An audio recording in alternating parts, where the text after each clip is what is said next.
Bonjour, comme promis, je vais vous parler une nouvelle fois des options. Dans notre première vidéo, je vous ai donné la définition d'une option et ses 4 stratégies les plus simples. Aujourd'hui, on va s'intéresser aux stratégies vendeuses. Ces stratégies permettent de protéger un portefeuille ou un titre spécifique contre une baisse du marché et d'en obtenir un rendement complémentaire par la prime vendue. Pour réaliser ces stratégies de dynamisation ou de couverture, nous conseillons de détenir les titres en portefeuille ou d'avoir suffisamment de liquidité pour couvrir intégralement la vente d'options. Avantage de ces stratégies, c'est soit de générer un complément de revenus grâce aux primes encaissées, soit d'acheter ou vendre des titres tout en abaissant son prix d'achat ou en augmentant son prix de vente du fait de l'encaissement de la prime. Inconvénient, eh bien c'est un manque à gagner en cas de forte hausse du marché dans le cas d'une vente de call et de forte baisse dans le cas d'une vente de put. C'est aussi le fait d'immobiliser des avoirs tant que l'option est en cours. Pour réaliser ces stratégies vendeuses, et j'insiste sur ce point, il faut détenir les titres dans le cas d'une vente de call ou bien avoir les liquidités dans le cas d'une vente de put. En effet, le vendeur de call peut être obligé de vendre les titres et, s'il les a bien sûr en portefeuille, son risque se limite alors à leur vente. Quant au vendeur de put, il peut se trouver dans l'obligation d'acheter les titres. Et s'il a les liquidités correspondantes, son risque se limite à puiser dans ses espèces disponibles. Voyons comment. Si vous anticipez la baisse d'un titre, il faut vendre un call sur ce titre que vous détenez. Et de préférence, vendre autant de calls que vous détenez de titres en portefeuille, en tenant compte de la quotité de l'option, bien sûr. Vous détenez par exemple 500 titres LVMH au prix de revient de 133 €. Le titre vaut actuellement 142,15 €. Vous vendez 5 calls LVMH, prix d'exercice 140, échéance septembre, et encaissez 8,20 € par titre, soit 4 100 €. À ce stade, quel est votre risque? Eh bien, tout simplement d'être contraint de vendre vos 500 titres LVMH à 148,20 €. 140 plus 8,20 €, compte tenu de la prime encaissée. Jusqu'à l'échéance, vous pouvez racheter votre droit, qui cote en continu sur le marché. Et vous enregistrerez alors un gain ou une perte sur l'option en fonction de l'évolution du titre. Que se passe-t-il à l'échéance si vous n'avez pas racheté votre option? Deux possibilités.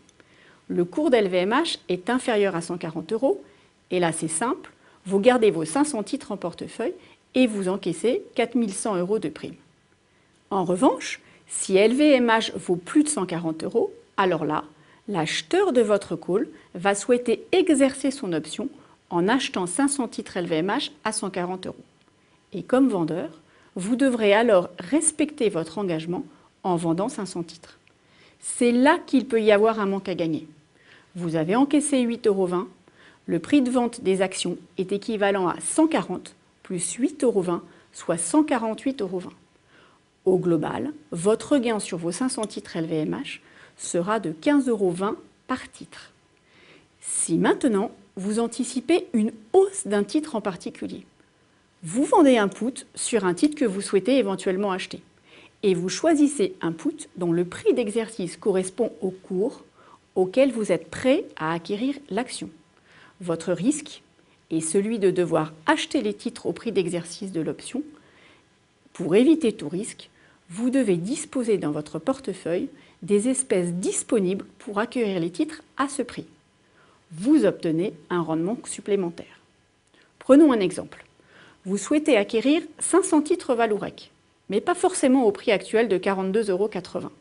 Vous préférez l'acquérir à un prix inférieur. Vous regardez le prix des puts et regardez ce que vous pouvez encaisser. Vous vendez 5 puts Vallourec, prix d'exercice 40 € sur échéance septembre, et vous encaissez 2,10 € par titre, soit 1050 €. Votre risque est d'être contraint d'acheter vos 500 titres Vallourec à 40 €, au prix de revient de 37,90 € compte tenu de la prime encaissée. Jusqu'à l'échéance, vous avez la possibilité de racheter votre droit qui cote en continu sur le marché. Vous enregistrerez un gain ou une perte sur votre droit. Que se passe-t-il à l'échéance si vous n'avez pas racheté votre option? Deux possibilités. le cours du titre Vallourec est supérieur à 40 €, vous n'avez aucune obligation face à l'acheteur de put. Vous avez encaissé 1050 €. Le titre Vallourec est inférieur à 40 €, l'acheteur de votre put va souhaiter exercer son option en vendant 500 titres Vallourec à 40 €. En tant que vendeur, vous devez respecter votre engagement en achetant les 500 titres. Vous avez encaissé 2,10 €. Le prix de votre achat est donc de 37,90 €, soit 11,40 % de moins que les cours actuels. Là aussi, la stratégie est gagnante. Alors, pour terminer, il faut bien comprendre que ces stratégies présentent des risques et qu'elles doivent donc être encadrées, tout en sachant que vous pouvez mesurer votre risque à l'avance.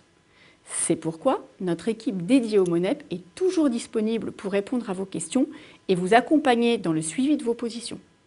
Enfin, si vous découvrez les options, je vous conseille de visionner nos vidéos et de participer aux formations que nous organisons sous forme d'ateliers pédagogiques ou webconférences. Sachez que nous pouvons aussi programmer des sessions personnalisées sur simple demande. Bref, nous mettons tout en œuvre pour faciliter la compréhension et l'utilisation de cet actif. Voilà, merci de m'avoir suivi et à très bientôt.